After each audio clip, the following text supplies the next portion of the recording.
With the White House immigration strategy being tested every day by a crush of arriving migrants, Vice President Kamala Harris tonight is 1,500 miles from the border in Central America, wanting to slow the tide of U.S.-bound migrants where it starts.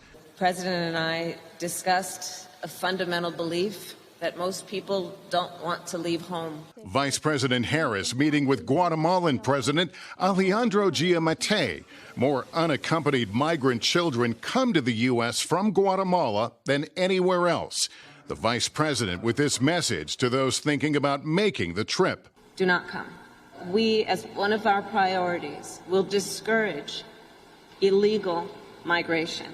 When I sat down with President Giammattei afterwards, he praised that message as much clearer than before. When President Biden relaxed U.S. border policy, he says the administration sent out a more welcoming message. The talk that they were going to allow family reunification made the Coyotes take a lot of children towards the border of the United States. The U.S. Border Patrol apprehended nearly 180,000 migrants trying to cross the border in April, the highest number in 20 years. Nearly half came from Northern Triangle countries of Guatemala, El Salvador, and Honduras. The Biden administration looks to inject $4 billion to these countries beset by poverty, crime, and corruption to help reduce that. Can you speak to the U.S. concerns about corruption and what assurances you were willing to give that any money that would come this way in aid would be properly used and spent?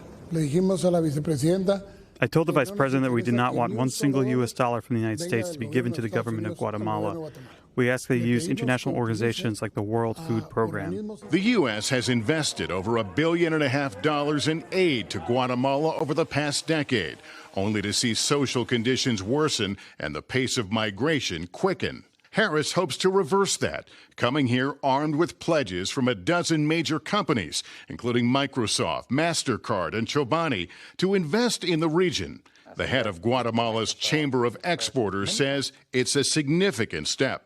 The fact that she met, as I read, with Microsoft, with Nespresso, I applaud that. Are you optimistic that things will improve here? You know what? I think you have to be optimistic. I traveled to the mountains an hour outside Guatemala City to visit a small farm representing the kind of prosperity many here hope U.S. investment can bring. So what sort of things are they growing? This is French beans. At the Four Pines Cooperative, indigenous women earning steady incomes, growing produce, most exported to the United States. If not for this work, would these women potentially and their families want to leave Guatemala? Absolutely. As you know, in Guatemala, we don't have a lot of jobs. If we don't have everything here, they have to migrate. That push to help women here as Vice President Harris kicks off her historic first foreign trip as the first female vice president.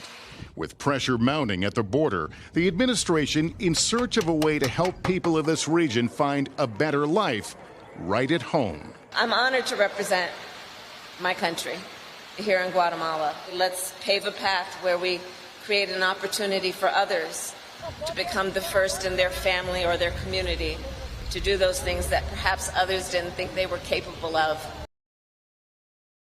Thanks for watching our YouTube channel. Follow today's top stories and breaking news by downloading the NBC News app.